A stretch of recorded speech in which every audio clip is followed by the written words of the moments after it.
yang belum dapat hidayah. Umur di tangan Allah, kesempatan di tangan Allah. Jibril alaihissalam turun kepada Rasul mengabarkan, siapapun orang yang berbuat maksiat seumur hidupnya dan dia adalah umatmu, 1 tahun sebelum meninggal dia minta ampun kepada Allah, Allah akan ampuni semuanya. Rasulullah bilang apa? Aduh malaikat Jibril, kelamaan. Balik kepada Allah. Rasulullah tahu kualitas umatnya. Setelah kembali kepada Allah, turun lagi, ya Rasulullah, barang siapa dari umatmu berbuat dosa seumur hidupnya, 1 bulan sebelum dia meninggal, dia tobat kepada Allah, Allah subhanahu wa ta'ala akan ampuni dosanya. Apa Rasulullah bilang? Aduh malaikat Jibril, jangan deh, kelamaan, umatku lalai. Kembali lagi kepada Allah, turun lagi, ya Rasulullah, barang siapa dari umatmu dia berbuat dosa seumur hidupnya, 1 minggu sebelum meninggal dia bertobat kepada Allah, Allah akan ampuni. Tapi apa yang dikatakan Rasulullah SAW? Aduh jangan, malaikat Jibril jangan, umatku lalai. Lihat, sayang gak Rasulullah sama kita? Cinta gak Rasulullah sama kita? Akhirnya kembali lagi kepada Allah, lalu kemudian turun, ya Rasulullah, Allah berkirim salam kepadamu. Barang siapa dari umatmu dia melakukan dosa, melakukan keburukan seumur hidupnya, 1 tahun, 1 bulan, 1 minggu, 1 hari, bahkan ketika ruhnya yagharghir, malam yagharghir, gharghara, berbulak-balik di tenggorokan, dia nggak bisa berkata apapun kepada Allah, tapi matanya menatap memohon kepada Allah, hatinya bersungguh-sungguh kepada Allah, minta ampun kepada Allah, Allah subhanahu wa ta'ala akan memberikan ampunan kepada mereka. Itu maha luasnya ampunan Allah. Tapi sayang 1000 sayang, Allah nggak pernah bosan ngampunin hambanya.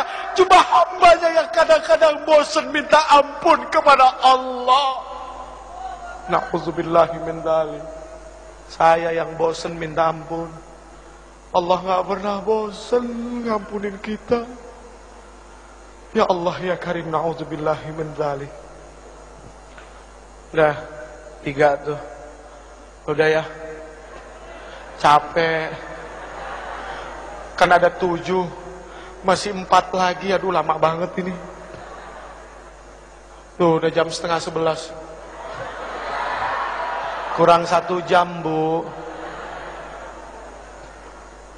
Yang keempat, watasyi'ul janazah, mengantarkan jenazah. Dari muda friend kita diajarkan ingat mati friend. Ternyata urusan mati itu bukan cuma milik orang tua. Ternyata yang muda juga Masya Allah, bayi baru lahir kalau memang datang waktunya nggak pakai rasa kasihan, cabut nyawanya. Bayi lagi netein, ibu lagi netein anaknya yang dikasihinya, yang ketika dia melahirkan anaknya susah payah, mati-matian, berkorban jiwa raga, darah berceceran. Ya Allah ya Karim, nyawa dikasih, dicabut oleh Allah karena memang udah waktunya, nggak pakai rasa kasihan.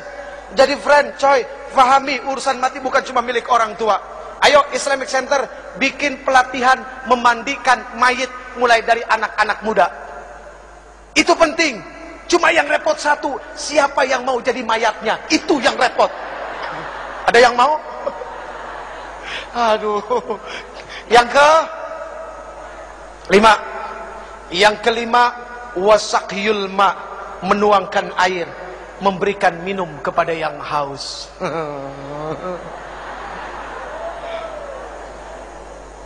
Ayo, siapa yang mau dapat pahala malaikat Jibril? Ada yang mau dapat? Bawa minumannya ke sini semua. Yang ke-6, wasulhu bainal itsnain, mendamaikan 2 orang yang berselisih.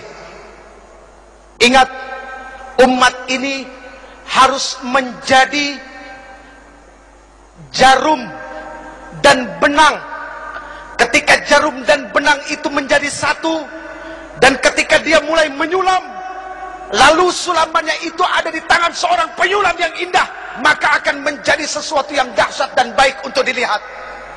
Itu layaknya umat Islam. Maaf hadirin, al-Islam kalbunyan yashuddu ba'dahum ba'da. Islam itu seperti bangunan, saling menguatkan satu sama lain. Ada yang bagiannya seperti pasir, ada yang bagiannya seperti kerikil, ada yang bagiannya seperti air, Ada yang bagiannya seperti batu koral, dan ada yang bagiannya seperti semen.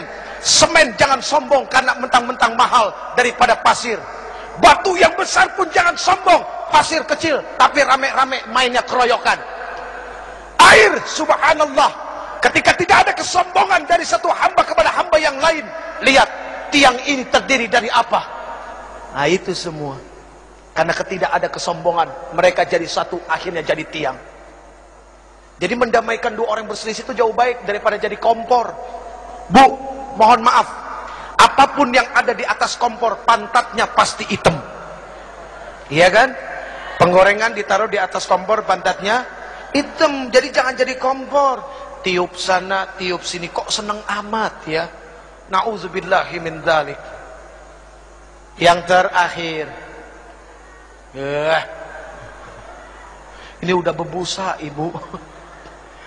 Yang terakhir, wa ikramul jar wal yatim, memuliakan tetangga dan anak yatim.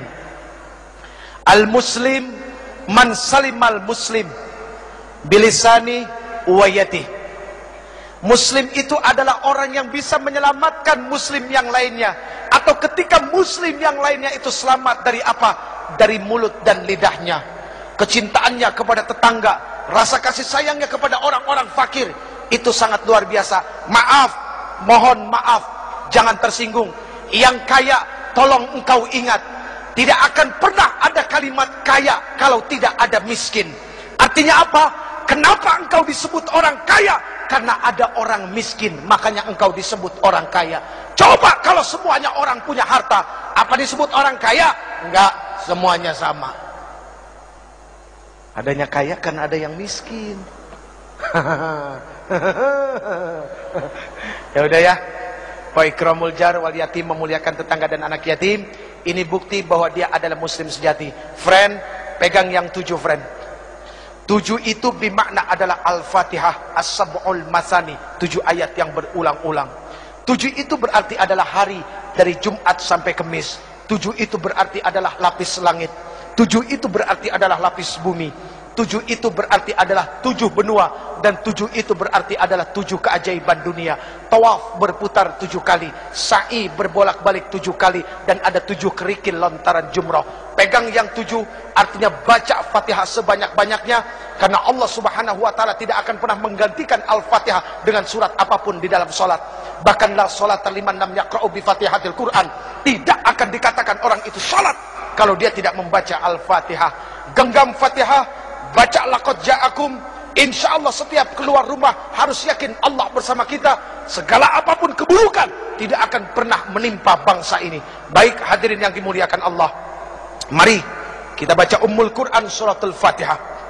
Yang pertama, untuk para orang tua kita yang telah melahirkan kita, yang telah begitu besar pengorbanannya kepada kita, hartanya, jiwa raganya, semuanya untuk kita anak-anaknya yang masih hidup.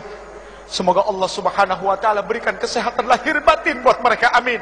Semoga Allah subhanahu wa ta'ala mudahkan segala urusan yang akan menyusahkan mereka.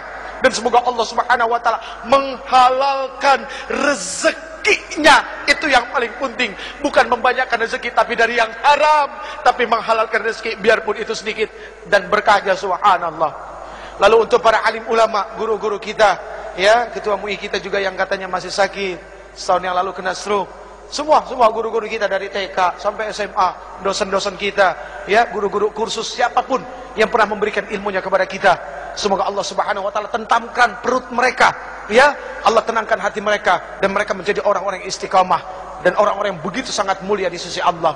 Kemudian untuk para pemimpin kita yang sudah begitu dahsyat menanggung amanah di pundak mereka, ayo kita bantu ringankan pundak mereka, ya. Semoga Allah subhanahu wa ta'ala terus nantiasa memberikan taufik, hidayah dan inayahnya kepada para pemimpin kita, amin ya rabbal alamin. Al-Fatihah. A'udzu billahi minasy syaithanir rajim. Bismillahirrahmanirrahim. Alhamdulillahi rabbil alamin. Ar-Rahmanir Rahim. Maliki yaum